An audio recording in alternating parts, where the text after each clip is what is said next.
आता पाहणार आहोत लोकसभेसंदर्भातल्या महत्त्वाच्या घडामोडी। लोकसभेचा आखाडा मजबूत।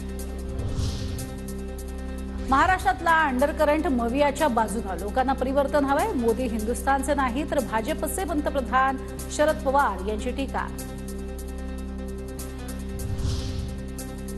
तेरणा रुग्णालयामध्ये 16 रुग्णांवर 138 प्रकारच्या कोणत्या शस्त्रक्रिया झाल्या? ओमराजे निंबाळकरांचे रणजितसिंग पाटलांना राणा जगजितसिंग पाटील यांना सवाल। मोफत उपचाराच्या नावाखाली तेरणा हॉस्पिटलनं 18 कोटी 23 लाख रुपये शासनाकडून घेतल्याचाही दावा। ओमराजे निंबाळकर खोटी माहिती देत आहेत, फौजदारी कारवाई केली जाईल, राणा जगजितसिंग पाटील यांचा इशारा। आम्ही जर नवनीत राणांच्या चित्रपटातले सीन काढले तर ते देखील दारू पिताना दिसतील। दिनेश बुब दारू पितात, रात्री जुगार खेळतात या रवी राणांनी केलेल्या आरोपांवर बच्चू कडू यांचा टोला। अजित पवारांनी बारामतीला स्वर्ग केलं, त्यामुळे त्यांच्या विरोधात सर्व एकत्र झाले। नवनीत राणांकडून अजित पवारांच्या कामाचं कौतुक आणि शरद पवारांवर निशाणा।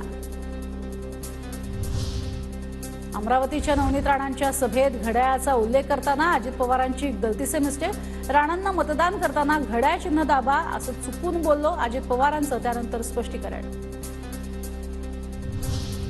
शेतकऱ्यांवर सर्वाधिक अन्याय शरद पवारांनीच केले। भाजप प्रदेशाध्यक्ष चंद्रशेखर बावनकुळेंची शरद पवारांवर टीका। शरद पवार तुम्ही शेतकऱ्यांबद्दल पुळका दाखवू नका असाही दिला सल्ला। मुंबईतल्या कांदिवलीमध्ये काँग्रेस भाजप कार्यकर्त्यांमध्ये बाचाबाची। बाचाबाचीनंतर विनोद घोसाळकर कांदिवली पोलीस स्टेशनमध्ये दाखल।